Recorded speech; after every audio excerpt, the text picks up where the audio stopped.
Assalamualaikum warahmatullahi wabarakatuh. Waalaikumsalam warahmatullahi wabarakatuh. Alhamdulillah, Allahumma sholli wa sallim ala nabiyina Muhammad wa ala alihi wa sahbihi wa man tabi'ahum bi ihsani ila yaumiddin. Ya ayyuhalladzina amanu taqullaha haqqa tuqatih wa la tamutunna illa wa antum muslimun. Ma ba'du fa inna asdaqal kalam kitabullah wa khairal hadi hadi Muhammadin sallallahu alaihi wasallam wa syarrul umur muhdatsatuha wa kullu muhdatsatin bid'ah wa kullu bid'atin dhalalah wa kullu dhalalatin finnar. Hai Brian, bisa ditemenin Nana ya? Ah, halo, hai Brian. Brian. Bapak Ibu sekalian yang muliakan Allah Subhanahu wa taala.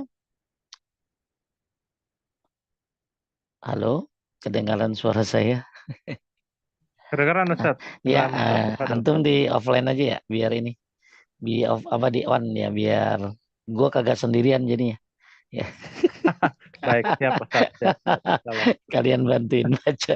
Kalau Zoom gini kayak sepi banget soalnya kagak ada yang mukanya kagak kelihatan kan. Baik Ustaz, baik, baik. Afwan Temenin Ustaz. Ana ya, temenin Siap, Ana. siap, Ustaz. Siap Ustaz. Soalnya ini kayaknya banyak ibu-ibu, Ana ngeri juga ini. Ah, iya Taib. ini. Ya biasa Ustaz. Kalau pengajian banyak ibu-ibu. Kalau dangdutan Alhamdulillah. banyak banyak bapak-bapak. Taib, Bapak Ibu sekalian muliakan Allah, kita mau bahas salah satu yang sangat penting yang mengikuti sholat wajib. Sebenarnya orang fokus kepada wajib saja, itu bisa masuk surga. Kalau dia fokus kepada wajib saja. Dalam sebuah riwayat, dalam kitab Sahih Muslim, ada orang yang bertanya kepada Nabi tentang masalah sholat. Kemudian Nabi ngajarin ya sholat cuma 5 waktu. Kemudian akhirnya dia bilang begini, Brian, saya nggak mau nambah. Saya nggak mau nambah. Pokoknya dia nggak mau qabliyah ba'diyah, nggak mau tahajud, nggak mau duha. Pokoknya cuma sholat wajib doang. Ya, maka kemudian Nabi bilang apa? Kalau dia jujur, dia masuk surga. Maksudnya apa? Kalau dia komitmen terhadap yang wajib, dia bisa benar-benar menjalankan yang wajib, tumaninahnya, paham syaratnya, paham rukunnya, paham wajib-wajibnya, paham sunnah-sunnahnya.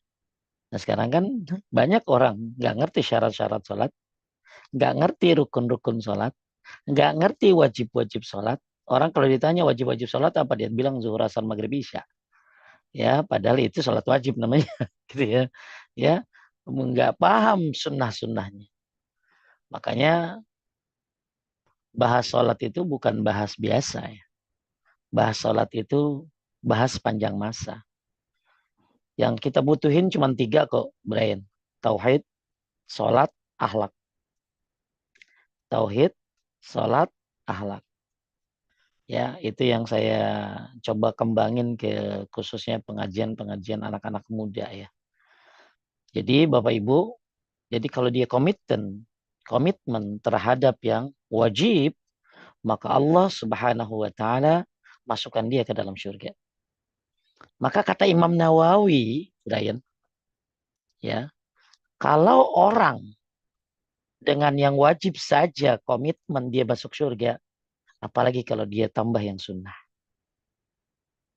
Ini harapan kita. Karena ngandelin yang wajib berat juga kan. Bukan berat pelaksanaannya, berat khusyuknya. Ya, bahkan betapa banyak yang tahu sholat tapi nggak ngerti syarat, rukun, wajib, dan sunnah-sunnahnya. Makanya kita butuh amalan sunnah gitu. Karena amalan sunnah ini melengkapi yang wajib. Amalan sunnah ini menyebabkan kita di surga bersama Nabi. Karena kalau ngandalin sholat cuma 5 waktu, itu cuma berapa kali sujud, Brian? 17 kali 2, 34. Betul? Tapi kalau antum tambah yang sunnah, total sunnah rawatib itu, gabungan itu 22. Ya, orang taunya cuma 12. Jadi kalau digabung ada 22. Maka saya berharap pembahasan ini menyebabkan kita jadi paham tentang sholat sunnah. Karena sholat, apalagi ini rawatib ya, yang mengikuti sholat wajib. Karena sebab di antara sempurnanya sholat kita dan apalagi yang dulu sering ninggalin sholat ya, maka sholat sunnah rawatib ini jadi solusi. Selain taubat, jangan ulangi lagi, lalu perbanyak sholat sunnah. Dan bisa bersama Nabi di surga. Makanya ada sahabat bilang, Urafiku kafil jannah, aku ingin bersamamu di surga ya Rasulullah. Maka kata Nabi, fa'inni ala nafsika bikasratis sujud. Bantu aku mewujudkan keinginanmu dengan banyak sujud. Berarti banyak sujud, banyak apa? Banyak sholat. Ya, sedangkan sholat yang paling banyak apa? Ya, diantaranya adalah tadi rawatib. Ya, qobliyah, ba'diyah. Nah, pembahasannya sebenarnya banyak banget, tapi saya coba ringkas karena siapa nih siapa Nila ya namanya? Ya, Iya, siapa yang hubungin saya namanya? Nila ya. iya, Bu Teh Nila. Nila, minta coba saya diringkas-ringkas. Nah, saya kasih PDF-nya ke beliau, mungkin bisa di-share ke jamaah, khususnya jamaah SMA 3 ya. Nah, Ustaz, MAN 3 apa SMA 3 sih? SMA 3, SMA Negeri 3 Jakarta. Joela, ya tahu dah. Saya nggak ngerti ya. SMA Iya, 3 Ustaz. tuh kenapa, apa hebatnya, apa saya nggak ngerti. Yang penting mereka belajar. Ya, Iya, saya Taib. juga. Saya minta maaf kalau salah nyebut ya. Salah Nggak nyebut. apa-apa, Ustaz. Karena jadi ini anak-anak SMA 3 khususnya ya bisa dapat PDF dari saya yang saya titip ke Bu Nila tentang sholat sunnah. Dan itu saya ambil dari kitab Sholatul Mu'min karya Dr. Wahaf Al-Qahtani. Kalau Bapak Ibu punya rezeki bisa beli. Ya, judulnya Ensiklopedia Sholat. Itu ada 3 jilid, Brian. Sholatnya 3 jilid tuh. Ya, sholatnya 3 jilid tuh. Ya, ya. Taib. Eh, saya akan share screen pembahasan kita.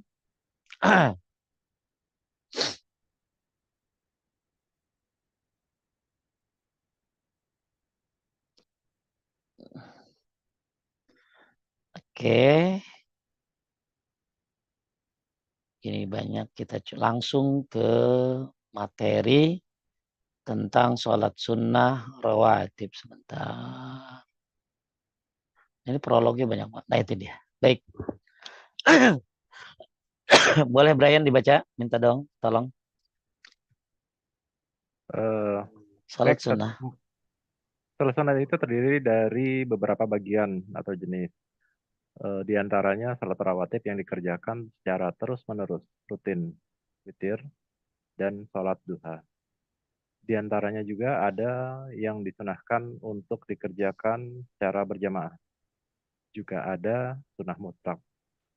Juga ada sholat muakkad atau Muqayyad. terbatas, Sunnah muqayyad, muqayyad. maafwan, sholat muqayyad atau terbatas, dan ada juga yang muqayyad oleh sebab tertentu, dan ada juga yang lain.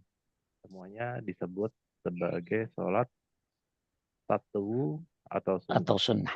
Jadi ya antum kita kenalnya dengan sholat sunnah ya. Tapi Uh, boleh juga dikenal dengan sholat tatawu. Ya, udah tatawu belum? Berarti udah sholat sunnah apa belum? Jadi sholat sunnah itu banyak modelnya. Ada yang rawatib, ya, yang mengiringi sholat wajib. Ini yang mau kita bahas. Ada witir, ya, ada sholat duha. Nah, terus kemudian juga ada yang dilakukan berjamaah, sholat Aid, istisqa, ya. Kemudian ada juga sholat sunnah mutlak. Kemudian juga ada sunnah muqayyad yang terbatas. Ada juga yang muqayyad oleh sebab tertentu seperti tahiyatul masjid, sholat sunnah tawaf. Ya bahkan dalam kitab yang lain saya temukan ada sholat sunnah ya ketika orang ini misalnya mau dihukum bunuh. Jadi kalau ada orang mau misalnya dia kena kisos ya, kena kisos, dia harus dibunuh, maka dia ada sholat sunnah dulu 2 rakaat. Ya, nah, jadi banyak banget sholat sunnah itu. Cuman yang ada di otak kita kan Brian, ya, qobliyah, ba'diyah, witir, nah, tahajud, nah, taubat, nah, ya, dan dan yang ada di otak kita sedikit sekali. kok, ya, nah, Ya, nah, padahal masalah sholat sunnah ini, apalagi kalau dibahas masalah sholat dari A sampai Z, itu ensiklopedia sholat itu sampai 3 jilid. Ya, sampai 3 jilid. Nah, sekarang kita coba bahas sholat sunnah yang memang selalu ditaruh nomor 1. Jadi biar kenapa? Karena ini mengiringi sholat wajib. Ya, lain sama tahajud karena dia malam doang. Maka kebanyakan di kitab fikih masalah rawatib dulu, baru witir, baru tahajud. Ya, jadi selalu ini ditaruh di nomor 1. Taib. Salat sunnah rawatib adalah salat sunnah yang dikerjakan bersamaan dengan salat wajib. Nomor 1, salat sunnah rawatib muakkad. Nah, ini perlu dibedakan ya antara muakkad dan guru muakkad. Kadang-kadang ibu-ibu bisa berantem gara-gara masalah qobliyah maghrib. Ya, nggak ada qobliyah maghrib, ada. Sampai berantem depan saya itu. Ya, nggak ada, ada. Ya, dua-duanya gitu ya. Ya, jadi intinya ada salat sunnah rawatib muakkad dan ada ghairu muakkad. Jadi kalau muakkad itu 10, 12. Tapi kalau ghairu muakkad dicampur dengan yang muakkad itu jadi 22. Taib kita mulai dari salat sunnah rawatib muakkad. Yang dikerjakan bersamaan dengan salat wajib ini semua berjumlah 12 rakaat. Menurut hadis Aisyah dan Ummu Habibah itu 12. Ini yang lagi tenar di kita. Betul? Ya. Nah, Nah, berdasarkan hadis Ummu Habibah, Ummul Mukminin radhiyallahu anha, dia bercerita, aku pernah mendengar Rasulullah sallallahu alaihi wasallam, "Man shallas natai asyrata rak'atan fi yaumin wa lailatin bunya lahu baitun fil jannah." Siapa yang mengerjakan salat 12 rakaat dalam satu hari satu malam, akan dibangunkan baginya sebuah rumah di surga. Jadi cara bangun rumah di surga banyak, ya. Nah, salah satunya ini. Bahkan saya waktu itu pernah lagi di mana lah ya, di TV bareng artis. Mereka lagi sombong-sombong tentang masalah ini. Masalah ini ya, tentang koleksi. Koleksi ya. Kan ada orang koleksi motor, ya kan? Ada koleksi helm. Dia tanya gua kan, Ustadz koleksi apa? Gua jawab aja, saya koleksi rumah. Dia kaget. Emang rumah kan kagak murah kan rumah. Orang koleksi rumah ajib banget. Cuma sultan aja yang koleksi rumah. Bener Pak Ustadz koleksi rumah. Iya gua koleksi rumah di surga. Koleksi rumah di surga. surga. Ah, ya, nah baru deh saya terangin. Koleksi rumah di surga itu banyak caranya. Salah satunya dengan sholat sunnah 12 Oh. rakaat. Ya, jadi Bapak Ibu jangan sampai rumah kita bagus di dunia, tapi di akhirat nggak bagus. Bahkan nggak ada zong. Apalagi yang hidupnya udah ngontrak, ya. Kemudian RSSSSSSS, rumah sangat sederhana sekali sehingga sulit untuk ya untuk selonjor gitu ya. Tapi di akhirat Gitu. ternyata banyak rumah di surganya. Ah ini nggak apa-apa deh tuh. Ya rumah di dunia kecil tapi di akhirat lega. Ya malah kata ulama salaf, nikmat dar al qabr liman Allah. Sebaik-baik senikmat-nikmat rumah itu ada kuburan bagi orang yang taat kepada Allah Subhanahu wa taala. Kayaknya cuma 1 kali 2 meter, tapi di bawah sejauh mata memandang. Di bawah terdapat keindahan yang tidak bisa dibayangkan. Maka segeralah kita persiapkan bukan hanya rumah di dunia, karena itu akan hancur diperebutkan oleh ahli waris, bahkan pindah tangan. Hendaklah kita mempersiapkan sebanyak-banyaknya rumah di surga. Salah satunya dengan cara sholat sunnah 12 rakaat. Kemudian dalam lafaz yang lain disebutkan tiadalah seorang hamba muslim mengerjakan sholat karena Allah dalam satu hari 12 rakaat sebagai tatawwu' di luar sholat fardu, melainkan Allah membangunnya untuknya sebuah rumah di surga. Atau melainkan akan dibangun untuknya sebuah rumah di surga. Nah kemudian juga sama, bawahnya juga sama. Bahkan di bawahnya ini, kenapa kita sekarang coba Brian? Brian kan dari dulu lagi kecil diajarin qobliyah duhur kan dua, betul? Nah, Ustaz. Ya sekarang kenapa jadi empat kan gitu loh. Nah, Ya kan ya. Dulu kita kan taunya dua. Sebenarnya sholat qobliyah duhur dua ada dalilnya. Ya, cuman sekarang kita lagi dipopulerkan, alhamdulillah berkembangnya ilmu, banyaknya sunnah, ya sehingga sekarang banyak orang tahu sunnah-sunnah yang dulu ditinggalkan. Ya kayak sekarang nih, bagus takbiran pada nih tanggal 1 nih. 2, 3 nah, sampai 13 Zulhijjah. Makanya saya sama tim lagi takbiran pakai mobil keliling kayak di Saudi gitu. Ya kayak di Saudi. Cuman emang aneh, banyak yang ngeliatin, aneh gitu ya. Sampai kayak mandangnya sinis. Inilah sunnah-sunnah itu harus diperkenalkan kepada kaum muslimin, walaupun kadang-kadang mereka aneh gitu ya. Jadi antaranya takbiran tanggal 1 sampai 13 Zulhijjah, ya. Kan jarang antum dengar takbiran orang tanggal 1, tanggal sekarang kan. Jarang. Banyak kan tanggal 10 kan, tanggal biasanya 9 di motor, kebanyakan. Ustaz. Di motor tapi kagak kenceng-kenceng kan ya. Nah, sekarang makanya kita coba ngenalin pakai speaker, pakai mobil, ya kita setel ya biar orang tahu tentang sunnah ini. Kembali lagi, masalah sholat sunnah 12 rakaat ini kenapa lebih baik ya, lebih bagus karena langsung ada penjelasannya dari hadis Ummu Habibah. Dia bercerita Rasulullah SAW bersabda, boleh baca Brian. Barang siapa? Barang siapa mengerjakan sholat 12 rakaat dalam satu hari satu malam, maka akan dibangunkan baginya sebuah rumah di surga. 4 rakaat sebelum zuhur, Nah kalau yang sholat tadi kan subuh. Brian bedanya itu 12 tuh nggak ada disebutin apa aja, betul? Nah, Ustaz. Ini ada nih 4 rakaat sebelum Oh, zuhur, 2 rakaat setelahnya, 2 rakaat setelah maghrib, 2 nah, rakaat setelah isya, dan 2 rakaat sebelum subuh. Jadi kalau baik. hadis tadi disebutin 12 doang. Tapi kalau Hmm. yang ketiga ini ada penjelasannya 12 itu apa aja.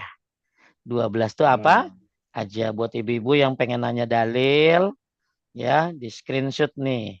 Di screenshot apa aja tuh 12. Nah ini 12 tuh. 4 qobliyah, 2 ba'diyah duhur, 2 ba'diyah maghrib, 2 ba'diyah isya, dan 2 qobliyah subuh. Nah, ini lebih spesifik lagi. Ente ngerjain sekali nih, Brian. Ngerjain sholat nah, sunnah 12 rakaat. Terus besok ente kagak ngerjain lagi. Gimana? Kayak orang beli rumah baru bayar DP. Kagak bayar cicilan. ah, Ya cicilannya syar'i. Ya, bayar DP, tapi dia nggak mau lunasin. Dia hanya cuma melakukan sekali-kali saja 12 apa dapat rumah di surga kayak gitu.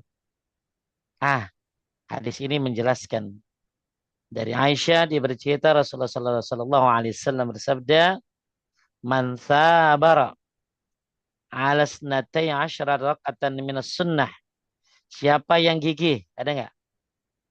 Ada terjemahannya Bapak-bapak, Ibu-ibu lihat tuh. ada Ustaz. Man sabara, siapa yang gigih ya mengerjakan salat sunnah 12 rakaat maka bangunkan untuknya rumah di surga. Jadi Bapak Ibu jangan sekali doang ngerjainnya. Jadi harus jadi rutinitas. Ya harus jadi kebiasaan. Baru ente dapat rumah di surga. Cuman kalau sekali doang udah taruh di status. Alhamdulillah hari ini anak dapat rumah di surga. Besok dia kagak ngerjain lagi. Nah ini kan berarti dia belum sabar, ya belum gigih, ya belum istiqomah, belum continue. Jadi kembali lagi, ini makin jelas. Apalagi mudah-mudahan kita ngerjain ini di tanggal 1 sampai 10 Zulhijjah nih. Ini keren banget. Karena khairu amalikum as-sholat, sebaik amal itu sholat. Ya, karena sholat ini sebaik-baik amal. Maka bagus banget kalau kita banyakin qobliyah, ba'diyah, apalagi di tanggal 1 sampai 10 Zulhijjah. Karena ini adalah a'dhamul ayyam, sebaik-baiknya hari. Karena ini adalah amal yang Allah cintai dilakukan di tanggal Zulhijjah. Amal apa aja? Nah, khususnya puasa dan sholat. Karena sholat adalah sebaik-baik amal. Sedangkan puasa hanya Allah yang tahu pahalanya kayak apa. Ya, maka dua amal ini bagus dilakukan di tanggal-tanggal Zulhijjah dan mudah-mudahan balik lagi sabaro. Apa tuh tadi? Gigi. Sabaro, gigi, kokoh, sungguh-sungguh ngerjainnya. Jangan cuma sekali doang, itu kayak orang baru bayar DP gitu loh. Taib, lanjut. Bahkan Nabi SAW kana la yadau arba'an qabla duhri wa raqatai qabla al-ghadah. Beliau tidak pernah meninggalkan 4 rakaat sebelum duhur dan 2 rakaat sebelum subuh. Nah, ini udah lain ya. Ini nih ya lihat nih Nabi itu sangat kokoh. Ngapain? La yada, nggak pernah ninggalin. Makanya kalau ada orang nggak bisa ngerjain 12, ya 10. Nggak bisa ngerjain 10, nah ini jangan tinggalin nih. 4 sebelum duhur, 2 sebelum subuh. Kebanyakan orang, ya yang penting qobliyah subuh gitu. Padahal bagus, selain qobliyah subuh, dia kelakukan apa tadi? Qobliyah duhur. Ya, dan ditegaskan, nah ini udah selesai. Itu dari hadis Aisyah dan Ummu Habibah, total 12, dilakukan dengan gigih, kokoh, terus-menerus. Dan Nabi tidak pernah meninggalkan 4 rakaat sebelum duhur dan 2 rakaat sebelum subuh. Ini alternatif kali ya, orang yang sibuk banget. Kalau lagi sapar ya nggak usah qobliyah ba'diyah, kecuali qobliyah subuh. Lagi sapar ya. Tapi kita dapat pahalanya karena sudah jadi kebiasaan. Ya. Nah, tapi kalau lagi nggak sapar, males, namanya orang ya, kadang-kadang ya kalau wifi kan on by ya, dia internet on by. Tapi kalau futur kadang-kadang datang deh tuh futur tuh. Males ya. Maka jangan tinggalin 4 qobliyah duhur dan 2 qobliyah subuh. Nggak bisa lagi ya udah qobliyah subuh. Nggak bisa lagi Brian, ya udah jangan tinggalin sholat wajib. Ya, ya nggak bisa lagi, ya udah lu kita sholatin gitu loh. Ya. Nah, sekarang kita bahas hadis yang populer lagi kita kecil. Walaupun kita kagak tahu hadisnya. Cuman kita ngerjain qobliyah duhur 2. Ah, ini hadisnya. Boleh Brian baca. Ditegaskan. Sebentar, Ustaz. Ini muncul-muncul. Sebentar, Ustaz. Dan ditegaskan dari hadis Abdullah bin Umar radhiyallahu anhu, dia bercerita, aku memelihara sholat 10 rakaat dari Rasulullah Shallallahu Alaihi Wasallam, 2 rakaat sebelum dan sesudah zuhur, 2 rakaat setelah maghrib di rumah, 2 rakaat setelah isya di rumah, dan 2 rakaat sebelum sholat subuh. Taib. Eh, Jadi ini yang tenar dulu di kita. nah, Yaitu 10. Jadi kita tuh mungkin ya 10 tahun atau 5 tahun lah ya. Tahu qobliyah subuh tuh, qobliyah duhur tuh boleh 4. Sedangkan dulu kita tahunya ya 2. Nah 2 ini ya ini nih hadisnya. Makanya ada lagi bahkan dalam riwayat lain 2 rakaat setelah Jumat di rumah. Tuh ya. Jadi 2 rakaat setelah Jumat di rumah. Jadi kita mau bahas yang model kedua nih. Tadi kan 12 sudah beres. Sekarang ada hadis bukan 12 tapi 10. Bedanya apa? Qobliyah duhurnya 2. Ya, kemudian dalam riwayat lain 2 rakaat setelah sholat Jumat di rumah. Dengan demikian, sholat rawatib menurut Ummu Habibah dan Aisyah radhiyallahu anha terdiri dari 12.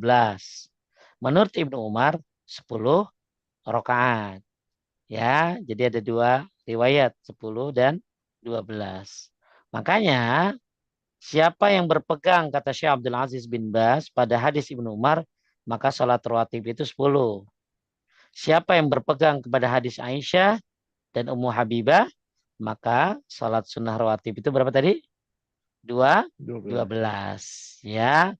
Nah, hal ini mengisyaratkan di sini bahwa terkadang Nabi ngerjain sholat 12 rakaat yang terdalam di dalamnya hadis Ummu dan Aisyah, beliau terkadang ngerjain 10 rakaat saja. Jadi Nabi kadang 10, kadang 12. Jadi yang merasa 12 ya jangan sombong. Ya, karena ada hadis juga 10. Jadi kadang-kadang kita suka kagak kebagian 4 rakaat sebelum zuhur ya, betul nggak? Nah, Ustaz, Kenapa? Ya biasanya cepat karena kan banget. cepet gitu loh. Nah nanti kita bahas tuh kodok sholat qobliyah duhur. Ternyata qobliyah duhur bisa dikodok. Ya, nah jadi kebanyakan kita kadang sempat qobliyah duhur 2, kadang bisa sempat qobliyah duhur 4. Jadi kadang Nabi kata Syekh bin Bas melakukan 12, kadang 10. Jadi yang ngelakuin 12 sama 10 ya dua-duanya bagus. Cuma bedanya kalau yang 12 ada apa tadi? Ada rumah di surga. Makanya nih poin ini penting nih. Boleh dibaca. Jika Eh, Mana, Ustaz? nih yang kursornya, jika sedang kelihatan nggak? Jika sedang Sabar. bersemangat, seorang muslim akan mengerjakan 12 Jika rakaat. Ada. Nah, Ustaz, Dan jika sedang nah, bersemangat, seorang muslim akan mengerjakan 12 rakaat. Dan jika ada kesibukan, dia hanya akan mengerjakan 10 rakaat saja. taib. Jadi pilihan kalau antum lagi senggang ya 12. Ya, kalau lagi ternyata lagi sibuk bisa 10. Ya, diusahakan. Nanti ada lagi nih buat yang memang benar-benar semangat banget dah. Biasanya ibu-ibu tuh. Ibu-ibu tuh kan orang semangat banget, tapi harus pakai ilmu. Makanya ini kan baru 12. Dia udah nantangin kan. Kayaknya kurang deh, Tat. Nah, nanti ada dah ya. Kalau yang merasa kurang nih 12, yang merasa kurang 10 nanti ada lagi. Intinya ya, yang lengkap dan sempurna adalah yang seperti dilakukan disebutkan dalam hadis Ummu Habibah dan Aisyah. Jadi ya silakan Anda kalau lagi sibuk ya 10, kalau lagi nyantai, longgar ya 12. Bahkan nanti gimana buat ibu-ibu yang udah pensiunan, bapak-bapak udah pensiunan, pengen lebih, ya kan kita beramal pengen lebih, tapi harus ada dalilnya. Jangan sampai beramal lebih, tapi nggak ada dalilnya, ngarang jadinya nggak boleh. Taib, jadi yang sempurna 12 karena ada rumah di surga. Tapi ini semua kembali kepada sesuai kemampuan. Ya. Kemampuan. Nah sekarang itu kan udah selesai tuh 10 sama 12. Ya, dilakukan komitmen. Yang sibuk silakan, yang senggang silakan. Nah, sekarang kita mau bahas gabungan nih, yaitu salat sunnah rawatib muakkad dan bukan muakkad. Kalau yang muakkad kan tadi 12 atau 10. Nah, sekarang ada yang tidak muakkad.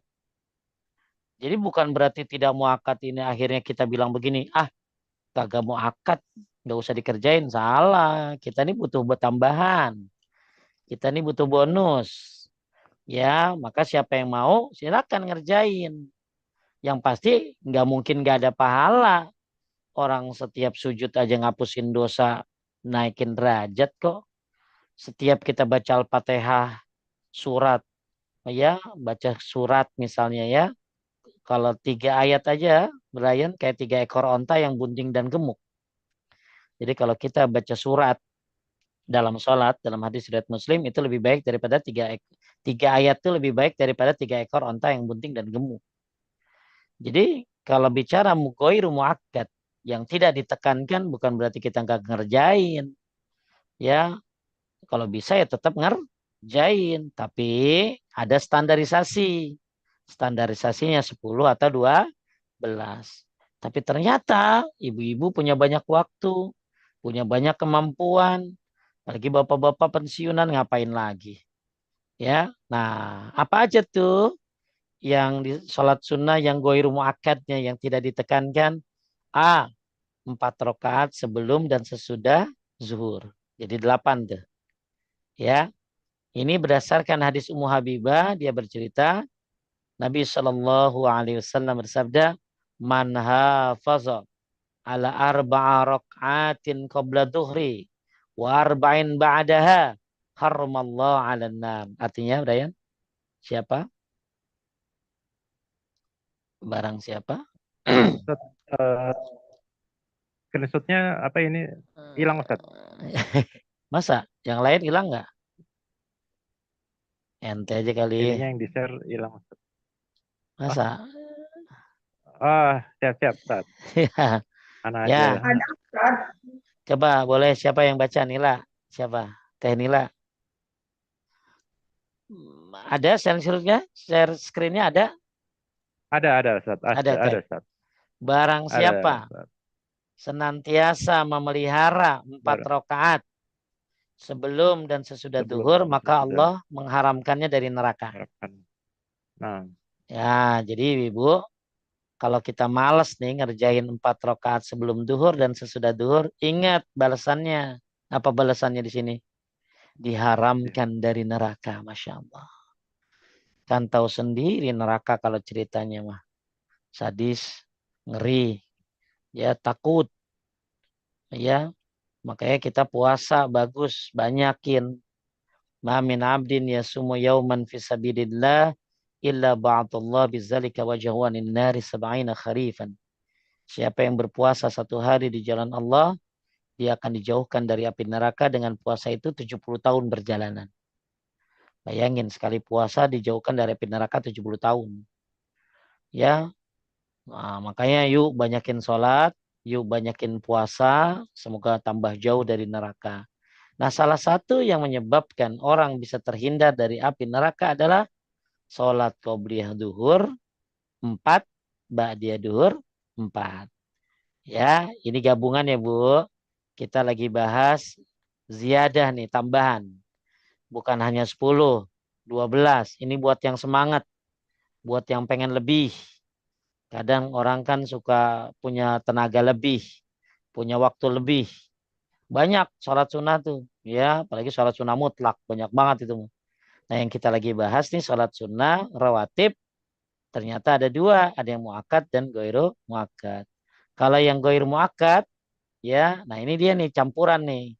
4 qobliyah duhur, 4 ba'diyah duhur. Kan duhur paling males kali ya. Panas.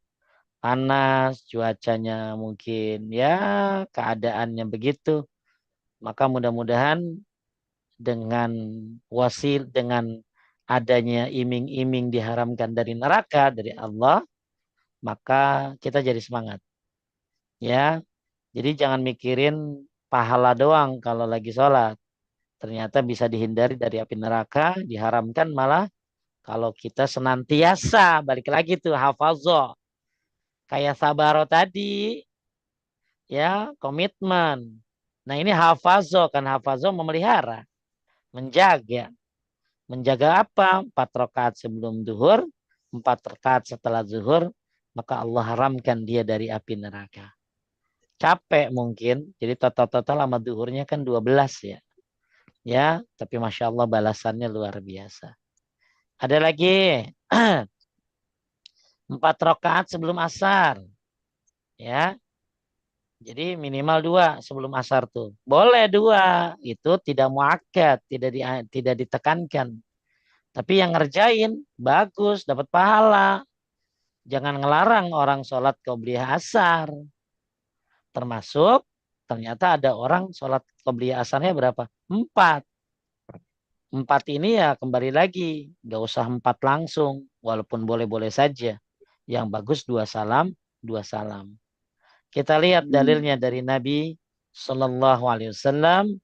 Rahimallahu imra'an shalla qabla al-ashri arba'an. Semoga Allah mengasihi, ya, merahmati, menyayangi itu rahim tuh artinya. Orang yang ngerjain sholat 4 rakaat sebelum asar. Bapak Ibu, kita nih butuh banget kasih sayang Allah. Kita nih pengen banget disayang Allah. Salah satunya sholatlah 4 rakaat sebelum asar.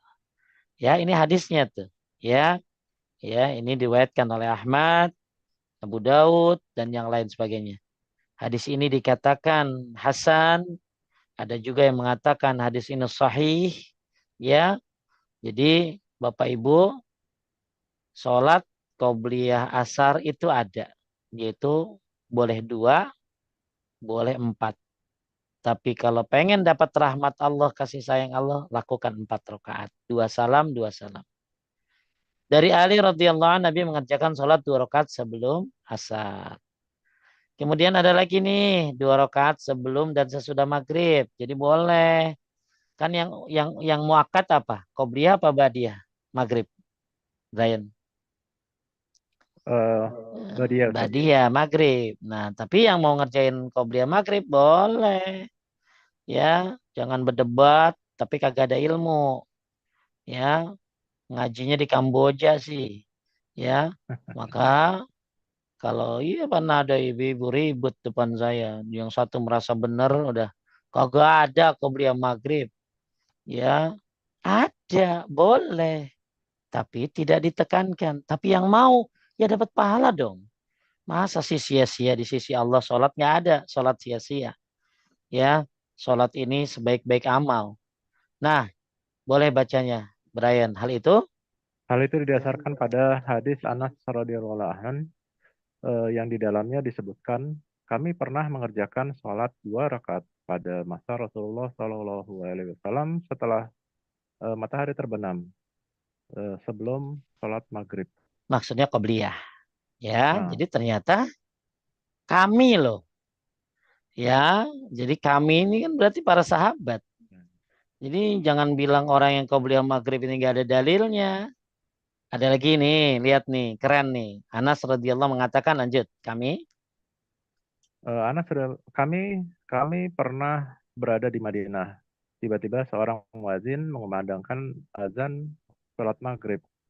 Maka para sahabat bergegas mendatangi pilar-pilar masjid, lalu mereka mengerjakan sholat 2 rakaat. maksudnya Sampai-sampai pilar-pilar ini dijadikan sutroh, ya, jadikan sutroh. Lalu mereka sholat 2 rakaat, qobliyah maghrib. Terus sampai-sampai ada orang asing masuk masjid dan mengira bahwa sholat maghrib telah dikerjakan karena banyaknya orang yang mengerjakan sholat sunnah 2 rakaat tersebut. jadi sampai-sampai ada orang asing datang ke masjid dikirain udah sholat maghrib, ya, dikirain lagi sholat maghrib, padahal mereka lagi qobliyah Maghrib. maghrib. Saking banyaknya tuh, ya. Juga pada hadis Abdullah bin Mughaffal radhiyallahu anhu dari Nabi SAW, beliau bersabda, salatlah kalian sebelum maghrib. Pada yang ketiga Nabi bilang, liman sya'a, bagi yang menghendaki. Jadi yang mau silakan kau beli maghrib. Kalau nggak mau ya udah, jangan rese. Jangan ngelarang orang yang sholat qobliyah maghrib. Ya, walaupun tidak muakkad, tidak ditekankan. Tapi Nabi bilang bagi yang mau kan, bagi yang menghendaki. Ya, dan dalam riwayat lain Nabi SAW pernah mengerjakan sholat 2 rakaat sebelum maghrib. Nah ini dari lagi nih. Baina kulli azaini salatun, baina kulli azanaini salatun. Di antara tiap 2 azan, antara azan dan iqamat itu terdapat sholat. Jadi antara azan dan iqamat itu ada sholat. Ya, sholat apa? Ya, boleh sholat qabliyah asar, sholat qabliyah maghrib, ya, sholat qabliyah isya, walaupun tidak muakkad. Nah, sedangkan 2 rakaat setelah sholat maghrib kita udah bahas tadi, ya. Jadi kita lagi bahas nih sekarang yang goir muakkad ya, goir muakkad, ya. Jadi total-total digabung tuh ada 22. Nanti kita simpulkan ya. Terus, nah kalau badiah maghrib bagus sama qobliyah subuh baca al-kafirun sama al-ikhlas. Nanti ada lagi buat yang qobliyah subuh. Bukan hanya al-kafirun, ada sunnah yang lain yang jarang orang amalkan. Nanti kita bahas tentang surat, intinya buat qobliyah maghrib bacanya apa? Bacanya surat al-kafirun dan al-ikhlas ya. Taib. Kemudian 2 rakaat setelah Isya juga sama. Karena apa dalilnya tadi Brian? Di antara dua azan itu ada sholat. Sholat. Ya, Nah, nah itu dalilnya tuh. Ya, jadi apa dalil qobliyah maghrib? Tadi banyak dari Anas bin Malik. Kemudian kata Nabi bagi yang mau. Nah sekarang apa dalilnya qobliyah isya? Di antara dua azan ada sholat. Maksud dua azan ini adalah azan dan qomat. Taib. Jadi kalau di total kemudian lagi dua rakaat subuh.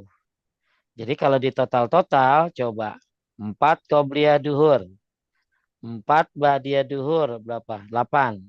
8, Ya, 4 qobliyah asar 12. 11, Ya, 2 qobliyah maghrib 16.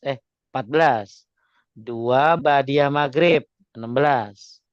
Kau 2 qobliyah isya berapa? 18. 11. 2 ba'diyah isya.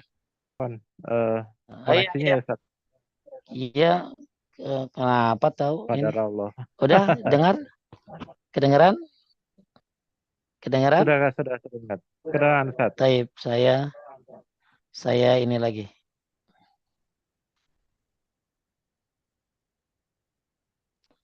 Taib kelihatan? Kelihatan Ustaz.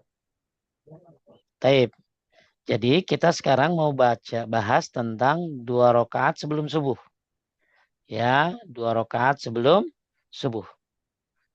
2 rakaat termasuk sholat sunnah qobliyah subuh ini muakkad ya. Ya, dan kalau bisa jangan ditinggalin. Kenapa? Boleh nomor 1, Brian, kegigihan. Kegiatan Nabi SAW untuk mengerjakannya menunjukkan keagungannya. Dengan demikian, itu dasarnya pada hadis Aisyah radhiyallahu anha, dia bercerita Nabi SAW lebih gigih dalam memelihara 2 rakaat sebelum subuh, sebelum salat subuh daripada salat sunnah yang lainnya. Taib. Jadi Nabi itu lebih gigih dalam sholat sunnah, khususnya sholat subuh, qobliyah subuh. Tadi ada lagi ya, sama qobliyah duhur ya.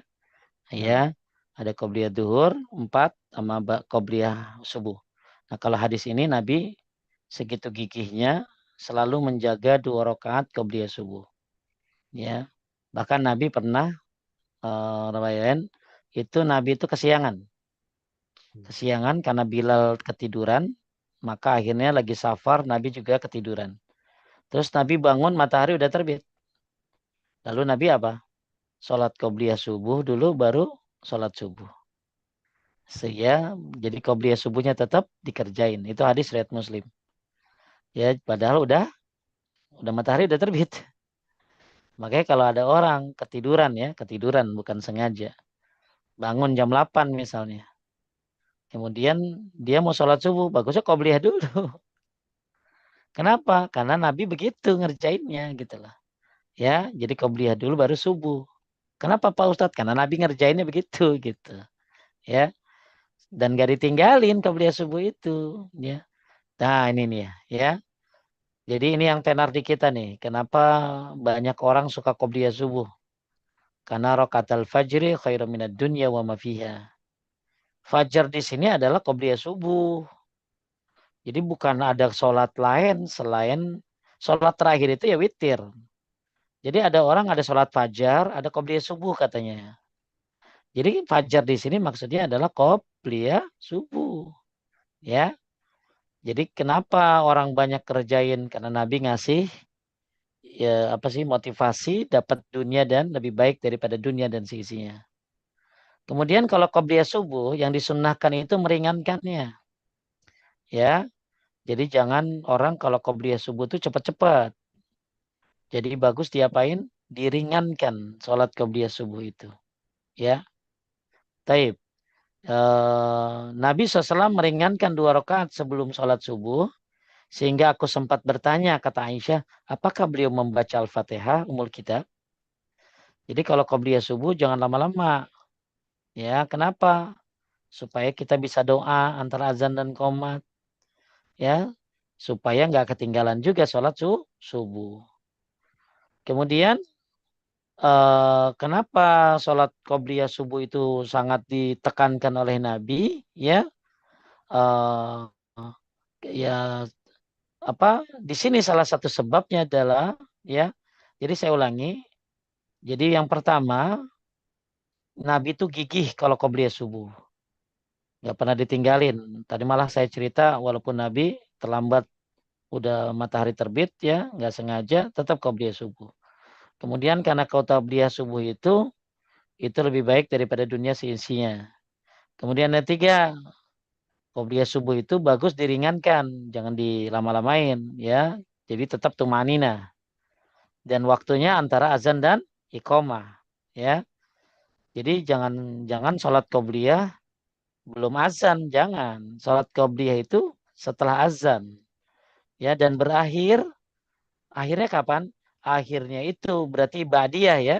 Ba'diyah itu akhirnya itu masuk sholat berikutnya. Jadi bukan begini apa Brian. Aduh, saya tadi nggak sempat qobliyah duhur. Apa? Misalnya ada ibu-ibu ya, sholat duhur terlambat jam 1. Masih berlaku qobliyah duhur. Walaupun dia kerjain jam 1 karena waktunya kan panjang, masih ada. Nah, berakhir ba'diyah kapan? Masuk asar gitu.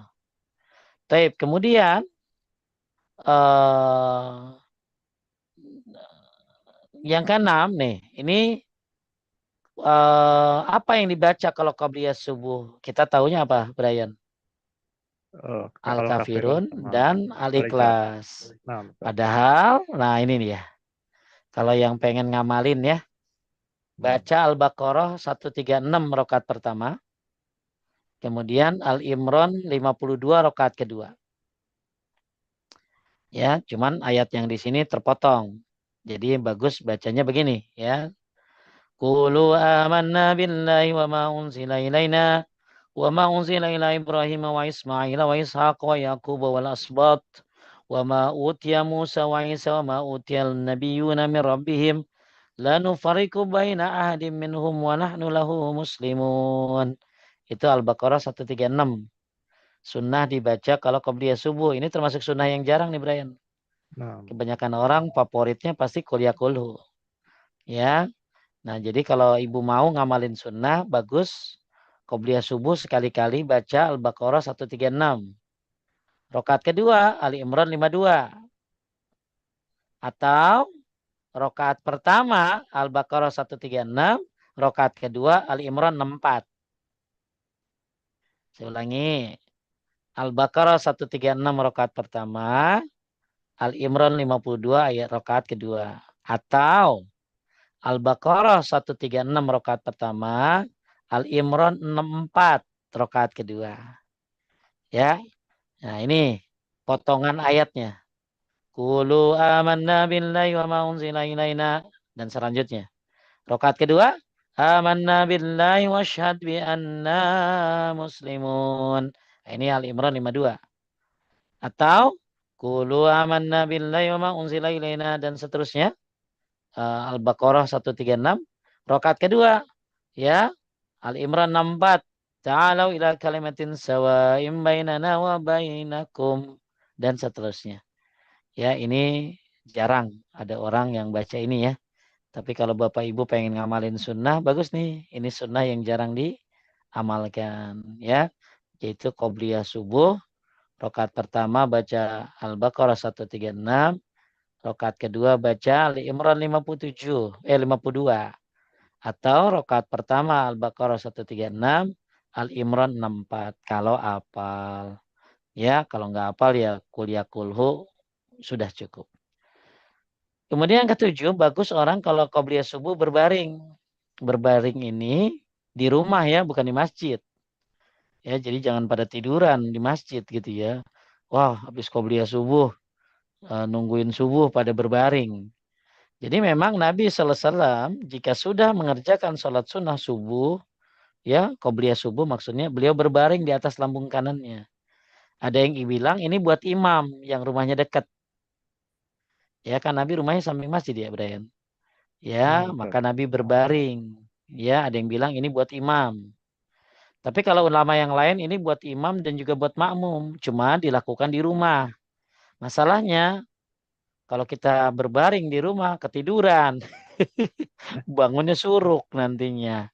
Makanya ini sunnah yang jarang juga nih dilakukan. Tapi kalau ada imam atau makmum yang memang rumahnya dekat dengan masjid, ya kan biasanya jaraknya berapa? 15 menit ya. 15 menit, azan 3 menit, masih ada berapa? 12 menit. Nah, dia sholat qobliyah subuh, anggaplah berapa? 2 rakaat 3 menit ya. Atau 4 menit. Masih ada waktu dah. Tuh 7 menitan, dia tiduran sebentar ya. Nah, baru kemudian setelah tiduran, sunnahnya dia ke masjid. Cuman ya karena di Indonesia ini kan waktu sholat terlalu cepat ya, jadi susah untuk ngamalin ini. Ya makanya ini dibilang buat yang tadi malam tahajud katanya. Jadi siapa yang tahajud jam 2, jam 1, nah nanti begitu qobliyah subuh tiduran, tidur-tiduran. Jadi intinya ada salah satu sunnah yang jarang diamalkan buat orang yang sholat qobliyah subuh. Apa tuh? Tidur. Tidur maksudnya berbaring ya, bukan tidur. Ya, berbaring sebelum mengerjakan sholat subuh. Ini buat bapak-bapak nggak bisa kayaknya. Tapi buat ibu-ibu bisa ya? Bisa nih, ibu kan ibu-ibu sholatnya di rumah. Jadi ibu-ibu habis qobliyah subuh tiduran deh, berbaring. Ya, tapi jangan pulas. Ya, jangan pulas. Ini bangunnya zuhur lagi. Itu mati suri namanya. Ya, jadi ibu-ibu habis sholat qobliyah subuh berbaring. Berbaring berapa menit ya? Ya jangan tidur ya, berbaring aja. Ya, kalau pulas ya berarti batal harus wudhu lagi. Tapi kalau tidak pulas kan berbaring doang. Nah, begitu berapa menit bangun sholat subuh deh. Nah, ini termasuk sunnah yang jarang diamalkan. Untuk apa tadi? Qobliyah subuh ya. Kemudian Nabi nggak pernah meninggalkan sholat qobliyah subuh ini ya, walaupun dalam keadaan apa? Walaupun dalam keadaan safar ya, bahkan beliau tidak pernah meninggalkan 2 rakaat tersebut selamanya. Ya, jadi Nabi nggak pernah ninggalin qobliyah subuh. Maka mudah-mudahan kita juga nggak pernah ninggalin qobliyah subuh. Kemudian mengkodo sholat sunnah rawatib subuh. Nah, ini yang unik nih. Jadi karena kalau di masjid saya di sini di Bintaro, di Masjid Asof itu biasa. Kalau ada orang habis sholat subuh, dia sholat lagi pindah tempat. Itu sholat apa? Qobliyah subuh. Dikodo. Jadi ada kodo qobliyah subuh. Ya, dalilnya apa? Boleh dibaca. Kesembilan, mengkodo. Kesembilan, mengkoda sholat subuh, sholat sunnah rawatib sebelum subuh. Barang siapa yang tidak sempat menunaikan sholat rawatib sebelum subuh, maka dia boleh mengerjakan setelah sholat subuh. Taib hadisnya. Atau setelah matahari naik. Jadi boleh ngerjain habis subuh langsung. Atau nanti setelah terbit matahari naik. Ya. Ya, jadi Bapak Ibu jangan seujon. Kalau ada orang sholat habis subuh. Bisa jadi dia sholat qobliyah subuh. Atau kalau yang nggak mau ngerjain setelah sholat subuh karena ada larangan kan Pak Ustadz. Nah itu panjang lagi tuh pembahasannya. Jadi yang nggak boleh itu habis sholat habis asar, habis sholat subuh itu adalah sholat sunnah mutlak. Kalau yang ada sebabnya boleh. Nah itu panjang lagi cerita apa bahas kitabnya. Jadi intinya yang belum qobliyah subuh misalnya Brian datang ke masjid udah qomat. Kan nggak boleh orang habis lagi sholat terus lagi sholat qomat tuh bagusnya kan dibatalin. Hmm. Ya kecuali dia udah rokaat terakhir atau kedua dia bisa percepat. Jadi nggak boleh kita lagi Allahu Akbar, tiba-tiba Allah Akbar, syahadu an la ilaha illallah. Maka itu harus kita batalin, nggak boleh. Ya, cuman kan rugi Pak Ustadz belum qobliyah subuh. Nah solusinya ini dikodok sholat qobliyah subuhnya. Dalilnya apa? Yang demikian didasarkan pada hadis Qais bin Amr. Dia bercerita radhiyallahu an. Rasulullah SAW pernah keluar rumah dan lalu sholat didirikan. Aku pun mengerjakan sholat subuh bersama beliau. Jadi Qais bin Amr ini sholat subuh bareng Nabi. Setelah itu Nabi SAW kembali dan mendapati diriku sedang sholat. Jadi Qais bin Amr ini habis sholat subuh dia sholat lagi.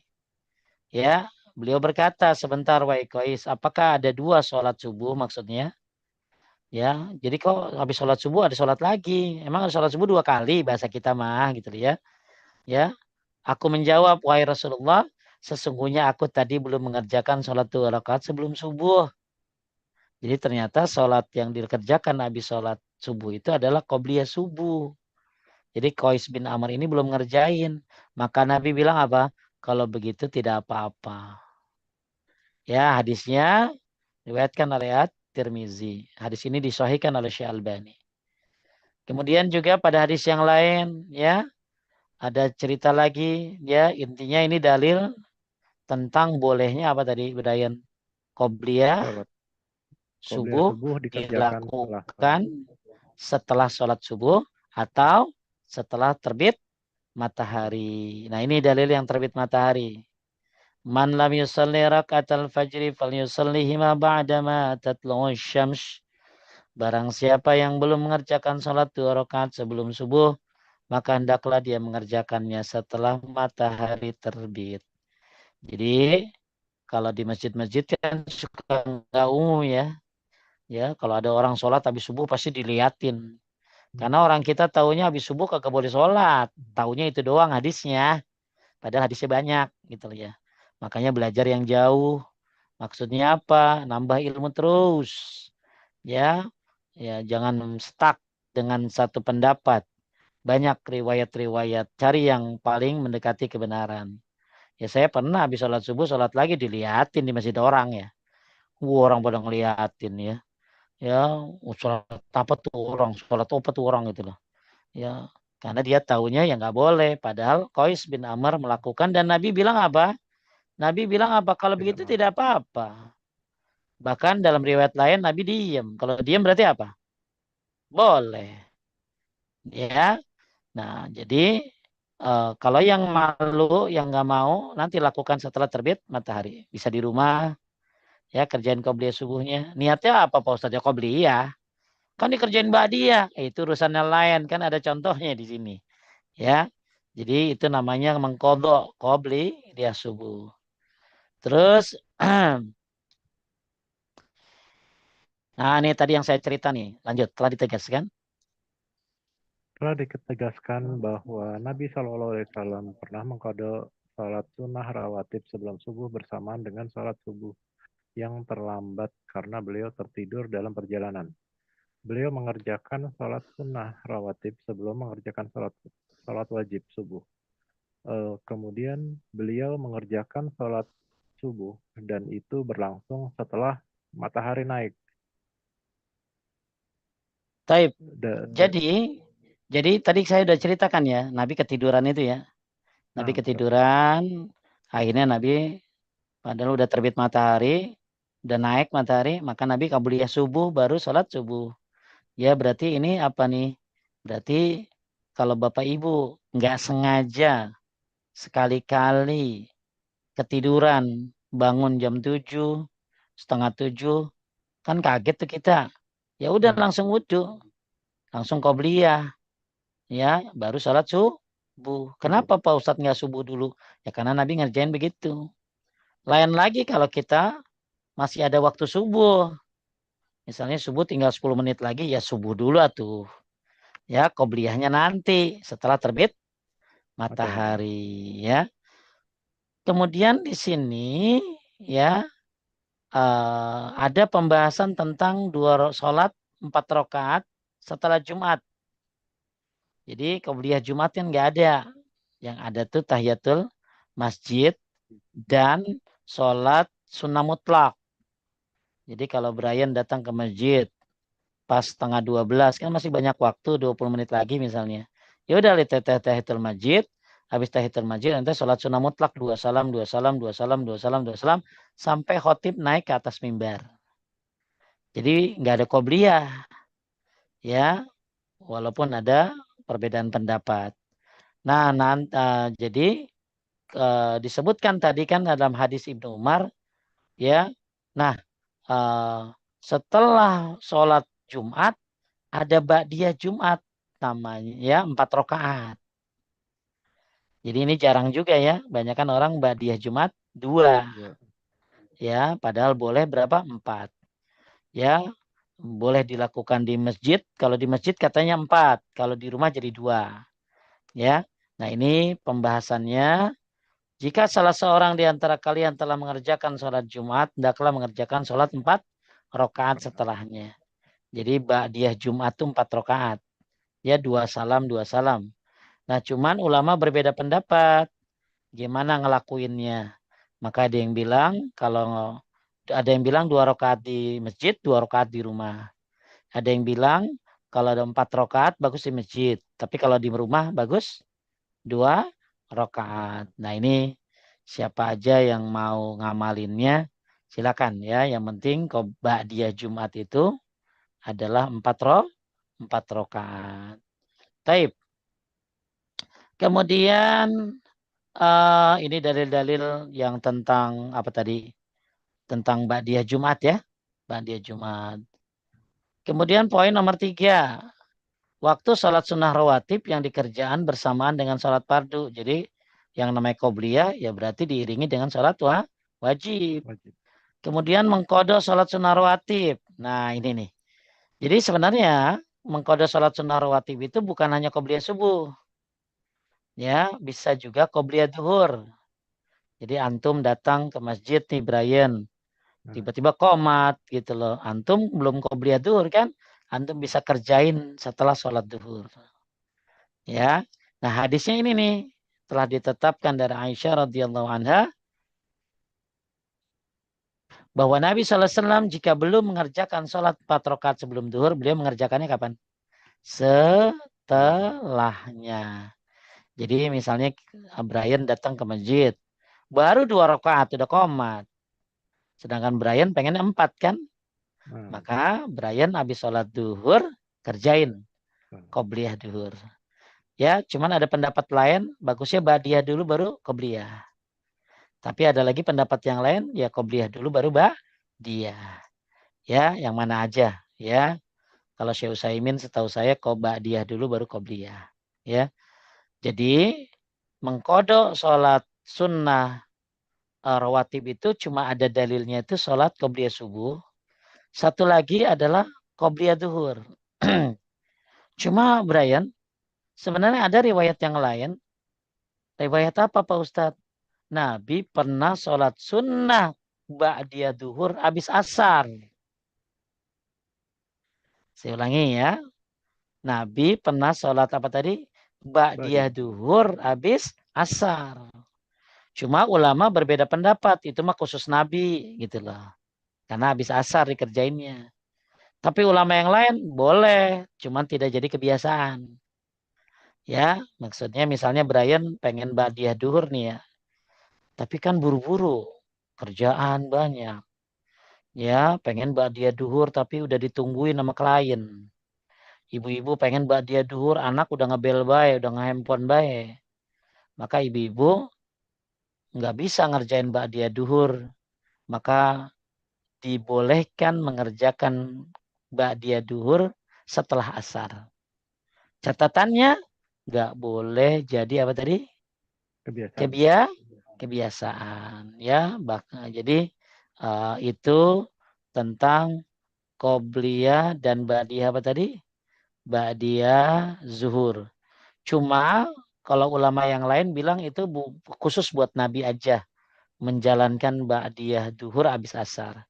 Tapi ulama yang lain di dalam kitab Sahih Fikih Sunnah Abu Malik Ahmad Syaikh mengatakan boleh melakukan ba'diyah duhur habis asar. Tapi nggak boleh jadi Kebiasaan. tadi kebiasaan. Ya, taib. Inilah kemudian apa pembahasan kita. Tanggung satu lagi nih ya. Jadi 3 sholat yang boleh dikodok. Yang ada dalilnya ya. Qobliyah subuh, habis sholat subuh. Qobliyah subuh dikerjakan setelah terbit matahari. Atau qobliyah duhur dilakukan setelah zuhur. Atau ba'diyah duhur dilakukan setelah asar. Ya. Nah, cuman pertanyaan lain, sekarang saya belum ke ba'diyah maghrib, gimana? Boleh nggak dikodok Pak Ustadz? Ya, nah ini tentu memang nggak ada dalilnya, tapi ada kiasnya. Kiasnya tuh gini, kalau qobliyah subuh aja boleh, kenapa ba'diyah maghrib enggak? Ya, nah ini ulama berbeda pendapat. Cuman yang ada dalilnya cuma 3 aja tadi. Ya, 3 qobliyah subuh, qobliyah duhur, dan ba'diyah zuhur. Kemudian bagus ya kalau kita ngerjain sholat sunnah, itu kalau mau sholat wajib pindah tempat. Nah ini dalilnya nih. Ya, la an la tusala salatun bi salatin hatta natakallam au nakhruj. Hendaklah kita tidak menyambung satu sholat dengan sholat lain hingga kita berbicara. Berbicara ini maksudnya zikir. Jadi gini, atau keluar. Jadi gini, misalnya Brian sholat. Sholat apa nih? Qobliyah duhur. Allahu Akbar. Ya. Nah, kalau bisa, jangan sholat qobliyah duhur, sholat duhurnya di situ juga gitu loh. Atau Brian habis sholat duhur, sholat ba'diyah duhurnya di situ juga tempatnya, jangan. Nah, kalaupun memang mau di situ tempatnya, bagusnya Brian berbicara. Berbicara ini maksudnya zikir. Astagfirullah, astagfirullah, astagfirullah. Allah mantas salam minkas salam taba. Rakta yazal jalali wal ikram. Nah, Brian boleh sholat di situ. Kenapa? Karena udah dipotong dengan apa tadi? Zikir. Zikir. Ya, jadi kan banyak orang suka maksain Brian. Habis sholat duhur dia pindah tukeran tempat sama temennya.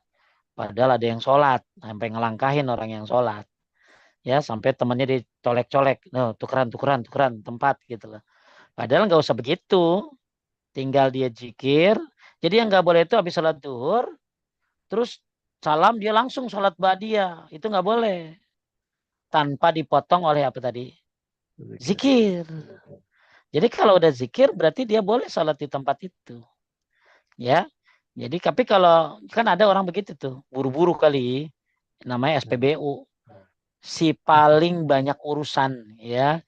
Si paling banyak urusan. Jadi karena mungkin ya SPBU itu SPBU si paling banyak urusan. Misalnya dia habis zuhur harus meeting, harus apa. Ya, ini habis sholat. Assalamualaikum warahmatullahi wabarakatuh. Assalamualaikum warahmatullahi wabarakatuh. Langsung dia Allahu Akbar di situ. Itu nggak boleh.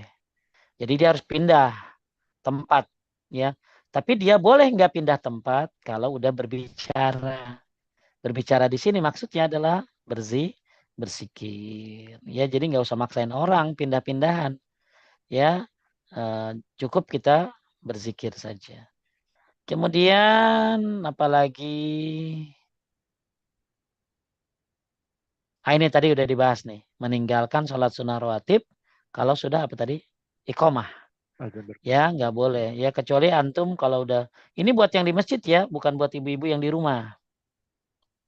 Jadi kalau ibu-ibu di rumah itu nggak ada hubungannya sama qomat. Ya, maka ibu-ibu lebih cepat lebih baik selama sudah tepat waktu. Nah cuman kalau yang di masjid ini nggak boleh. Dia lagi sholat qobliyah atau qomat. Nah bagusnya kalau rokaat pertama ya dibatalin. Tapi kalau udah rokaat kedua dipercepat dengan catatan dia tidak ketinggalan takbiratul ihram bersama imam. Ya. Kemudian bahas apa lagi nih? Ini panjang nih. Udah ya. Inilah pernak-pernik tentang sholat sunnah rawatib. Boleh 10, boleh 12, kadang 10, kadang 12. Kalau yang memang semangat ya 12. Kalau yang kurang semangat 10. Kurang semangat lagi 4 rakaat qobliyah duhur sama qobliyah subuh jangan ditinggalin. Kurang semangat lagi qobliyah subuh jangan ditinggalin. Ya, bahkan kalau ibu-ibu semangat ya lebih ya, maka boleh tambah sholat sunnah yang muakkad dan goiru muakkad. Apa aja Brian coba? Ayo Eh, gabungan nih.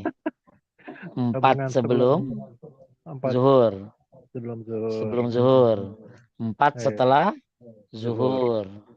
4 sebelum sebelum asar, asar. asar. Asar. Udah berapa tuh? Udah 12. Nah, Ya, kemudian 2 sebelum maghrib. nah, 2 setelah maghrib. 2 sebelum nah, isya. 2 setelah isya. 2 sebelum subuh. Jadi total-total 22. Ya. Kalau yang semangat banget, gaspol. Silakan. Ya. Ya, ibu-ibu biasanya semangat nih. Tapi ingat, Bapak Ibu, semangatnya pakai ilmu. Ya. Semangatnya pakai ilmu. Bukan cuma modal semangat. Tapi harus ada ilmunya. Tapi barakallahu fik. Ada yang mau nanya silakan. Saya sudah ada beberapa pertanyaan yang insya Allah akan saya bacakan. Baik, sebentar Ustaz. Apa ada yang bertanya ini Ustaz? 4 rakaat. Hmm. Maaf. Oh iya, ini 4 rakaat sebelum zuhur. Ustaz, apakah 2 rakaat, 2 rakaat kemudian dilanjut dengan 2 rakaat atau 4 rakaat 2 salam? Bagusnya 2 rakaat salam. Dua Baik, rakaat baik. salam, 2 rakaat salam. Terus? Baik itu Ustaz satu. Kemudian yang berikutnya adalah Bismillah. Afwan izin bertanya Pak Ustadz, apakah sholat sunnah rawatib boleh dikodo? Ini udah dibahas juga. Udah dibahas tadi ya. Baik. Berikutnya, ini kita lanjut aja nih Ustadz supaya cepet nih waktunya. Hmm. Eh, Ustadz Afwan izin bertanya, kalau sholat sunnah rawatibnya hanya di waktu-waktu tertentu, misalkan pada saat Ramadan, saat bulan-bulan haram, di luar itu hanya sesekali rawatibnya, apakah masih bisa mendapatkan rumah di surga?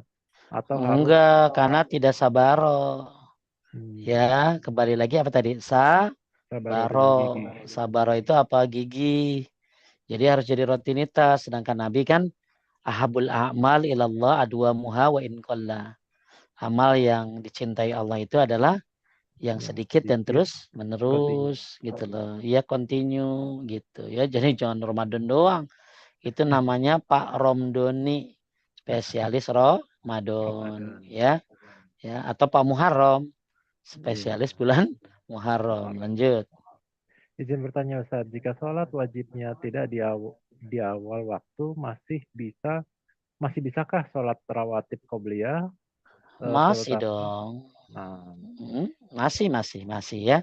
Kenapa? Karena kan dia belum sholat duhur. Ya kan? nah, Jadi kalau dia sholat duhurnya jam 2 ya qobliyah tetap berlaku lah.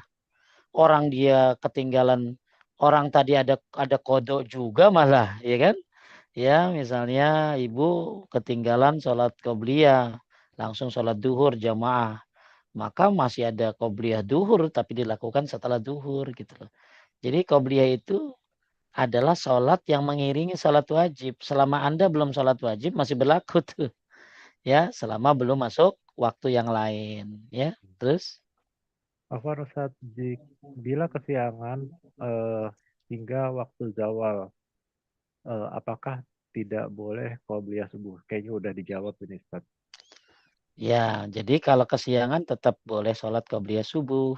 Eh, Ya, cuman apa hati-hati kalau waktu subuhnya masih ada, misalnya 10 menit lagi subuh, maka ibu lebih baik subuh aja dulu. Ya, karena masih ada waktunya. Tapi kalau udah nggak ada waktunya, maka lebih baik qobliyah subuh dulu baru subuh. Lanjut. Assalamualaikum warahmatullahi wabarakatuh. Izin bertanya Ustaz, apakah sahih hadis sholat rawatib yang 14 rakaat? Sholat Apakah ada sholat yang dinamakan sholat mutlak dan kapan dikerjakannya? Apakah Ada, sahih? mm, um, mm, Apakah ada apakah apa? apakah sahih sholat sunnah hajat dan sholat tasbih? Jazakallahu khair. Oh, kalau gini ya, kalau sholat hajat itu perdebatan. Mendingan ibu sholat tahajud aja. Ya, kalau ada hajat, nggak harus sholat hajat. Ibu lagi sholat biasa juga bisa minta kan gitu loh ya. Ya, nah kalau sholat apa tobat ada, Tasbih. sholat tasbih ada. Cuman tasbih ini juga terjadi perdebatan. Kalau Syekh Albani ada, Ibnu Hajar ada. Ya, terus apalagi tadi dia bilang sholat sunnah 14 rakaat. Apakah Mungkin hadisnya sahih? 14 rakaat ini maksudnya mungkin 4 qobliyah duhur, 4 ba'diyah duhur kali dimasukin. Jadi kan kalau 12 itu kan 4 qobliyah duhur, 2 ba'diyah duhur. Mungkin karena dia ngelakuin 4 qobliyah duhur, 4 ba'diyah duhur supaya diharamkan dari api neraka, akhirnya jadi 14. Jadi sebenarnya kalau hadisnya itu cuman ada 10 dan sama 12. 12. Satu lagi berapa tadi? Satu lagi tambahan. Tambahan apa? Tambahan dari yang 12 dan 10. Bisa jadi 22, bisa jadi dia ngerjainnya cuma 14, ya. Bisa jadi cuma 16, 18. Maksimal 22. Yang penting target 10 atau 12. Semoga dimudahkan. Kalau nggak bisa juga ya qobliyah duhur sama qobliyah subuh. Nggak bisa juga ya qobliyah subuh. Yang kalau nggak bisa juga jangan tinggalin sholat wajib. Ya, lanjut. Kan izin bertanya Ustaz, apakah ada zikir atau doa khusus untuk sholat sunnah rawatib? Mohon penjelasannya Ustaz. Nggak ada zikir khusus. Ya, yang ada tuh kalau ada waktu antara azan dan qomat tuh ya doa aja. Ya, doa. Itu jelas kalau doa mah. Karena doa antara azan dan qomat itu kan mustajab ya. Terus Afwan Pak Ustadz izin bertanya, sekitar jam berapakah kita belum bisa sholat lagi setelah sholat subuh? 15 menit setelah terbit matahari. Ya, jadi kalau terbit matahari kan beda-beda ya kadang-kadang ya. Jadi kalau sekarang itu terbit matahari itu 5.54. Tambah aja 15 menit. Berarti berapa? Jam 6 lewat 10. Ya, maka ibu bagus punya aplikasi tentang sholat. Biar tahu waktu syuruk itu kapan. Jadi waktu syuruk itu bagusnya ditambah 15 menit. Jadi Bapak Ibu kalau belum qobliyah subuh lalu dikerjakannya setelah terbit matahari, bagusnya setelah terbit matahari tambah 15 menit ya atau tambah 10 menit baru sholat qobliyah subuhnya. Lanjut. Afwan Ustadz, saya pernah lihat ada quote video soal pindah sholat sunnah dari Syekh bicara dalam bahasa Arab dan ada juga terjemahannya bahwa tidak ada dalilnya pindah tempat. Wah, Ya, ini mungkin sudah sehnya ya udah lewat. sebenarnya ada dalilnya Bu, cuman saya nggak tahu ya. Jadi gini, kalau dibilang nggak ada dalilnya nggak benar. Yang karena ada dalilnya itu sholat Jumat gitu loh. Ya, jadi kalau dibilang dalilnya itu ada. Dalilnya itu adalah nih sebentar nih saya kasih ya. Dalilnya adalah eh, diriwayatkan oleh jadi sebentar. Nah ini dia. Ya, saya ulangi ya Bu ya. Allah tu salatun bisolatin hatta tatakallama au nakhruja. Hendaklah kita tidak menyambung satu solat dengan solat lain hingga kita berbicara atau keluar. Ini satu dalil. Kemudian ada dalil yang lain ya bahwa Rasulullah SAW pernah mengerjakan sholat asar, lalu ada orang bangkit mengerjakan sholat. Jadi habis sholat asar dia sholat lagi. Lalu dilihat oleh Umar. Lalu Umar bilang apa? Duduklah. Sesungguhnya ahli kitab itu binasa karena tidak ada pemisah antara sholat mereka. Ya, maka kata Nabi putra Khattab itu benar. Jadi Umar bin Khattab melarang orang itu untuk menyambung satu sholat dengan sholat lainnya. Nah terakhir mungkin, jadi saya pernah bahas masalah ini dulu di dalam satu majlis taklim, pembahasan khusus ya tentang pro kontranya. Tapi intinya ada, ya ada hadisnya diriwayatkan oleh Muslim lagi ya cuman hadisnya ini adanya di sholat kalau di riwayat Muslim itu di sholat Jumat, ya hadisnya tuh. Cuman kalau yang Umar tadi itu, ya itu juga ada dalilnya di kitab Subulus Salam. Jadi ada juga fatwa dari Syekh bin Bas. Ya, jadi tentang sholat pindah-pindah tadi. Bukan pindah-pindah ya. Jadi gini ya, Bu. Jadi jadi jangan menyambung sholat ke sholat yang lain sampai berbicara. Jadi ibu nggak boleh habis sholat subuh, habis sholat duhur, sholat lagi di tempat yang sama. Kecuali ibu berbicara dulu, zikir dulu, atau keluar. Itu hadis riwayat Muslim. Ya, jadi saya menghormati kalau ada orang yang bilang itu untuk sholat Jumat karena memang hadisnya sholat Jumat. Cuma ada riwayat yang lain selain daripada Jumat. Makanya di kitab Sholatul Mu'min ini tidak khusus sholat Jumat. Ya, Ini mencakup sholat Jumat dan sholat yang lainnya, kata Dr. Wahab Al-Qahtani.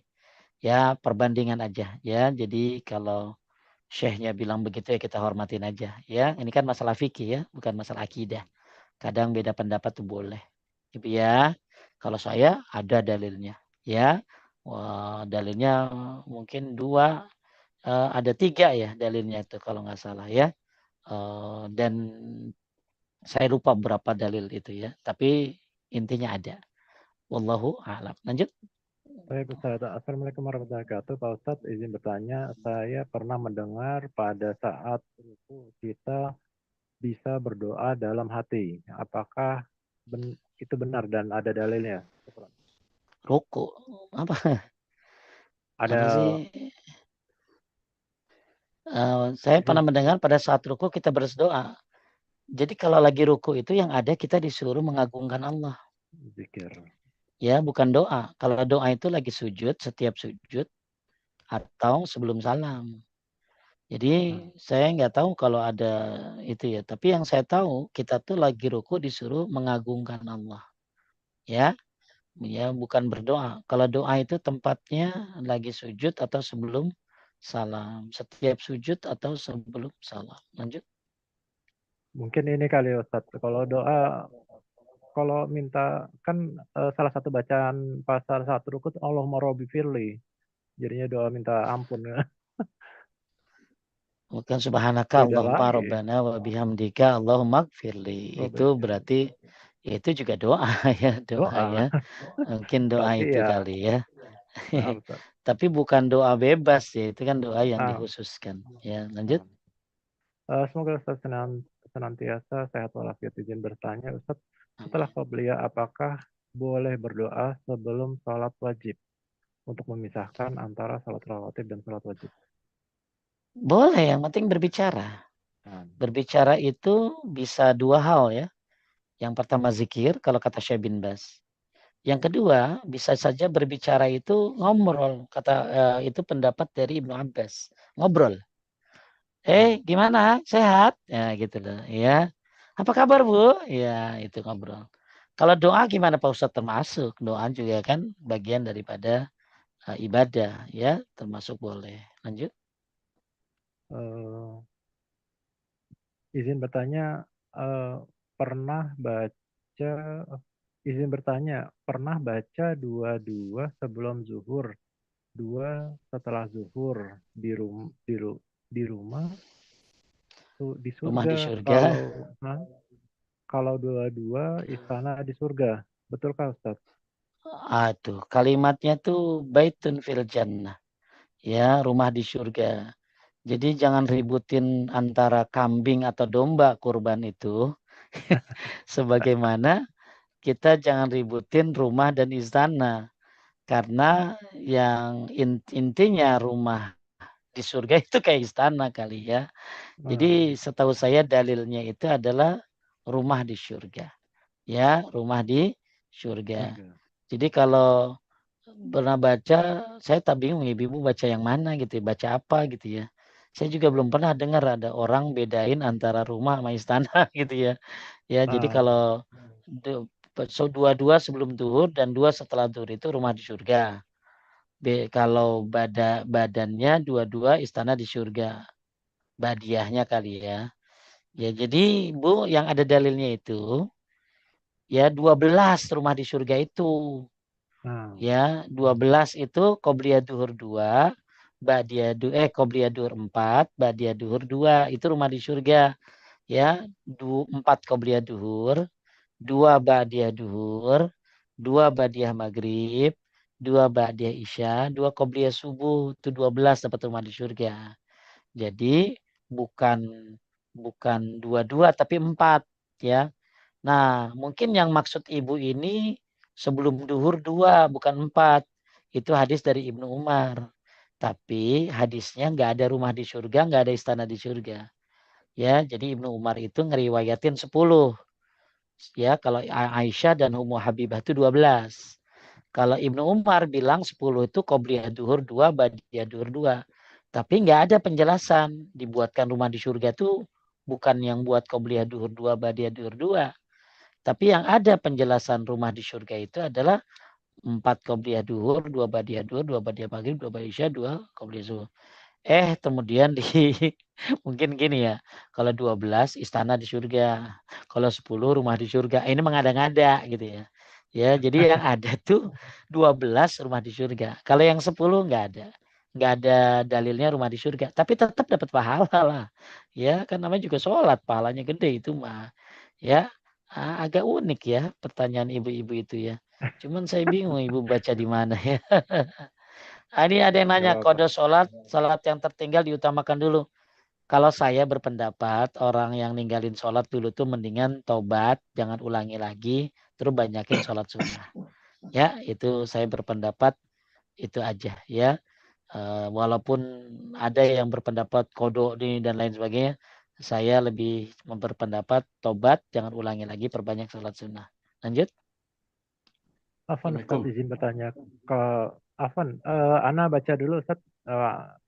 Ini mohon untuk tidak Silakan. dipotong dulu, sebentar. Lanjut. Eh, Afan, ini ada yang mau bertanya langsung sebentar, Kak Trijoko. Eh, Afan izin bertanya, Lanjut. Ustaz, kalau untuk safar Purwakarta ke Bandung itu melewatkan rawatib karena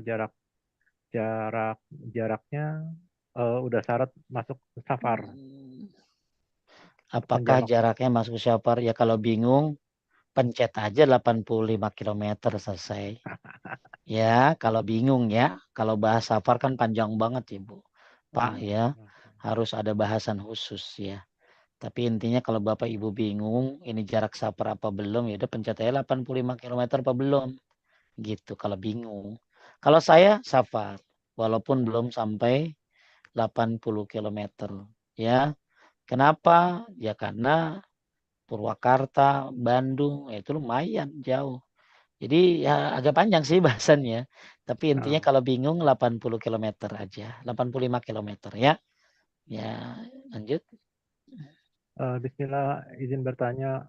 Di kajian seorang ustadz menyampaikan ba'da isya sholat sunnahnya 4 rakaat ada ganjaran khusus. Apakah sahih? Jazakallah khair. Hadisnya diperdebat. Jadi dalilnya itu ini mungkin ustadznya saya kali ya. Kemarin saya baru bahas. Jadi gini, ya. Jadi gini, Ba'diyah Isya itu ada Nabi pernah sholat habis Isya 4 rakaat itu Bukhari. Ya, itu Bukhari. Ada. Jadi 2 rakaat Ba'diyah Isya, kemudian 2 rakaat lagi sholat sunnah mutlak. Cuma kalau sholat 4 rakaat habis Isya itu setara dengan Lailatul Qadar, itu ada 5 hadis, ada 10 asar. Cuma diperdebatkan kesohihannya. Jadi kalau ibu mau cukup sholat ba'diyah isya 2 rakaat, sholat sunnah mutlak 2 rakaat. Ya, cuman masalah pahalanya itu diperselisihkan. Ya, itu. Jadi kalau hadisnya ada, teman pahalanya ini yang diperselisihkan. Jadi bahkan hadisnya Bukhari ya, Nabi sholat habis isya 4 rakaat. Lanjut. Afwan, ini izin kita potong sebentar, Ustaz. Ada pertanyaan langsung, Kak Tri Joko. Baik, agak cepat ya. Lanjut. Assalamualaikum Pak Ustadz. Mungkin sholatnya bukan Sama. rawatib tapi sholat witir.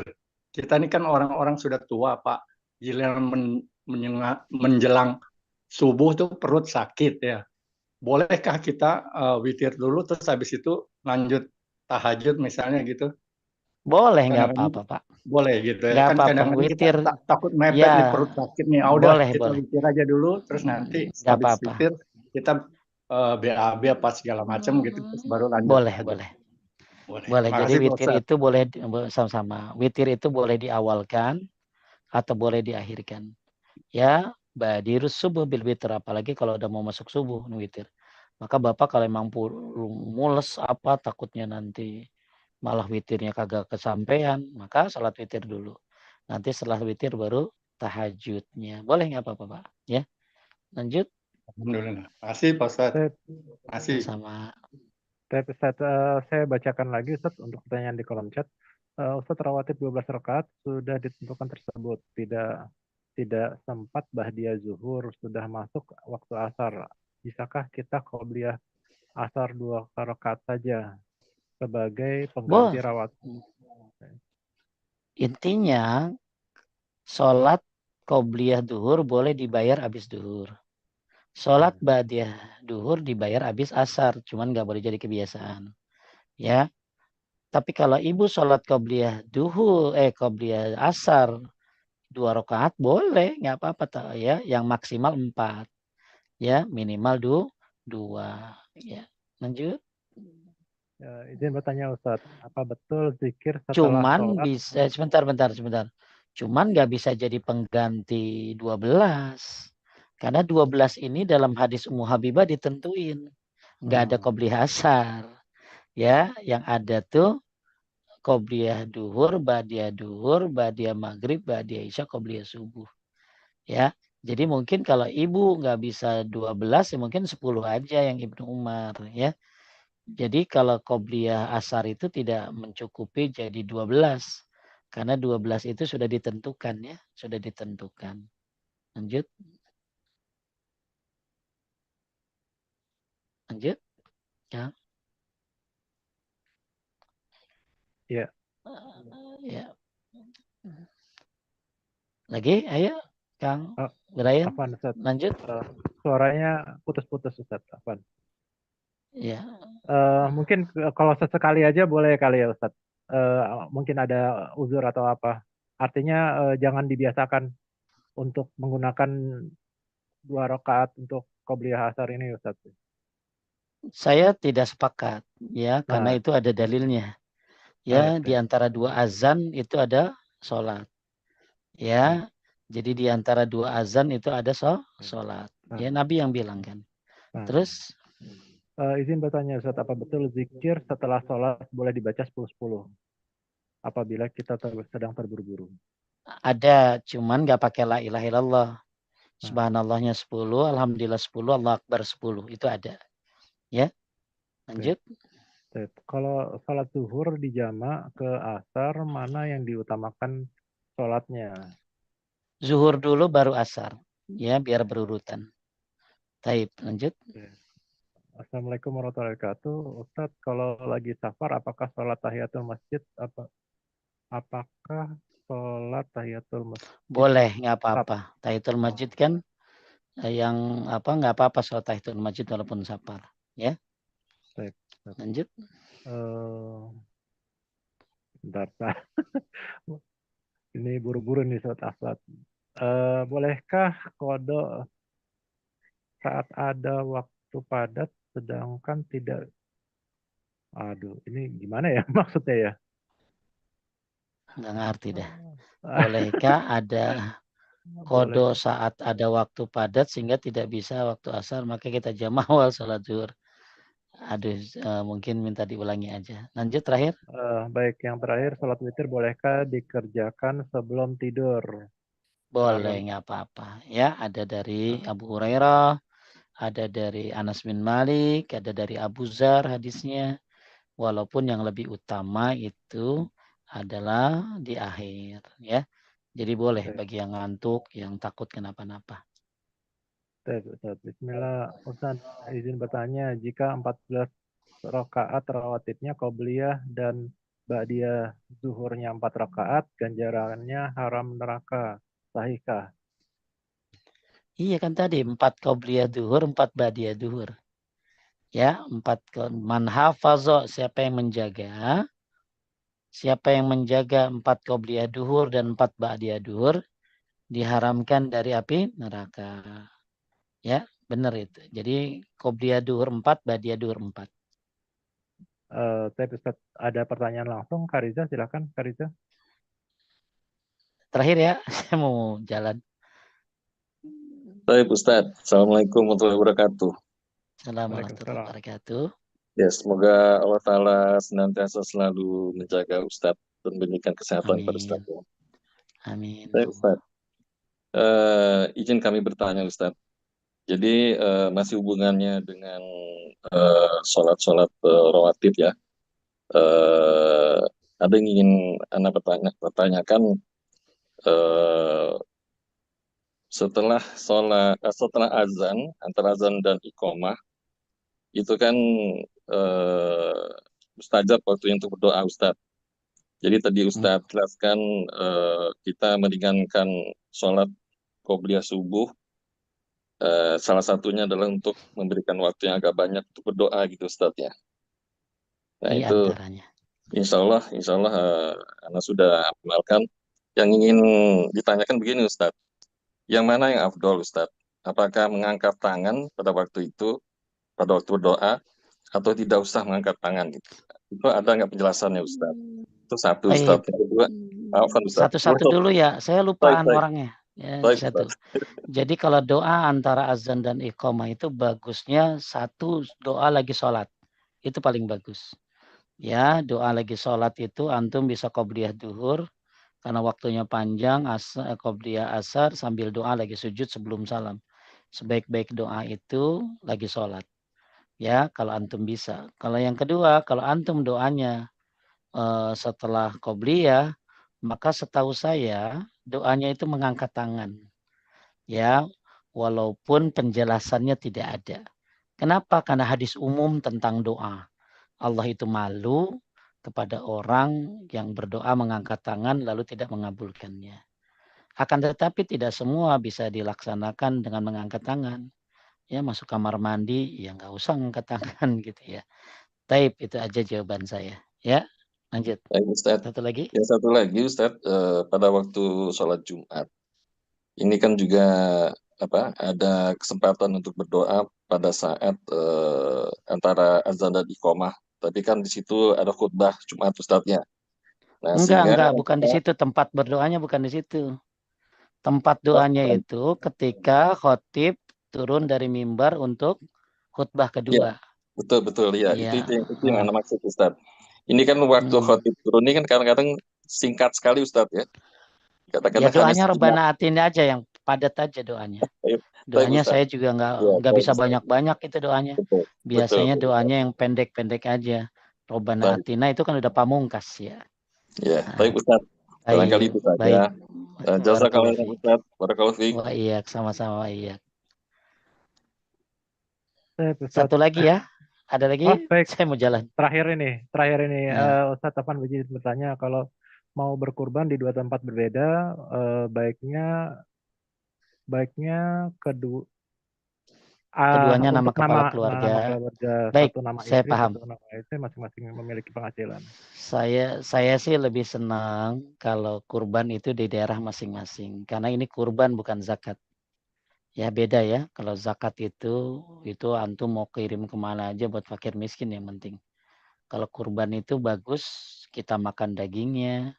Ya kita ngelihat sembelihannya. Bagus kalau bisa kita yang nyembelih. Ya lagian fakir miskin itu kadang-kadang bukan butuh daging ya. Dia butuh sembako malah kadang-kadang. Jadi kalau memang terpaksa ibu kurban di beda tempat, kalau itu memang duit ibu boleh. Syekh Turki Hoslan yang saya dengar dari ceramahnya, kalau itu duit ibu sendiri boleh atas nama ibu, cuman diniatkan tetap buat keluarga. Ya, satu lagi nama suami dan atas nama suami dan untuk keluarganya. Ya, boleh Bu, insya Allah. Tapi ada lagi habis? Sudah habis Ustadz. Ini orangnya udah. Baik. Baik, mudah-mudahan Allah mudahkan Bapak Ibu untuk bisa memahami apa yang saya sampaikan. Dan semoga Bapak Ibu bisa dibebaskan dari api neraka dengan sebab qobliyah ini. Bisa dapat rumah di surga. Atau mudah-mudahan bukan hanya rumah tapi istana. Sebagai mana yang Ibu sebutkan tadi. Minimal qobliyah subuh. Kalau mau lebih 10 rakaat qobliyah duhur sama qobliyah subuh. Kalau mau lebih 10 Ibnu Umar. Kalau mau dapat rumah di surga 12. Tapi bagi yang mau lebih lagi yang punya semangat harus pakai ilmu. Ada 22. Ya. Jadi jangan sampai kita memperdebatkan qobliyah maghrib, qobliyah isya, ya, qobliyah asar. Intinya itu ada dalilnya. Yang enggak ada tentunya ba'diyah asar sama ba'diyah subuh. Akan tetapi masih dibolehkan sholat qobliyah subuh habis sholat subuh atau nanti setelah terbit matahari. Semoga bermanfaat. Terima kasih Brian dan tim, Teh Nila dan semuanya. Mudah-mudahan ini jadi amal jariah buat para pengurus. Barakallahu fikum. Saya pamit. Subhanakallahumma bihamdika asyhadu an la ilaha illa anta astaghfiruka wa atubu ilaik. Assalamualaikum warahmatullahi wabarakatuh.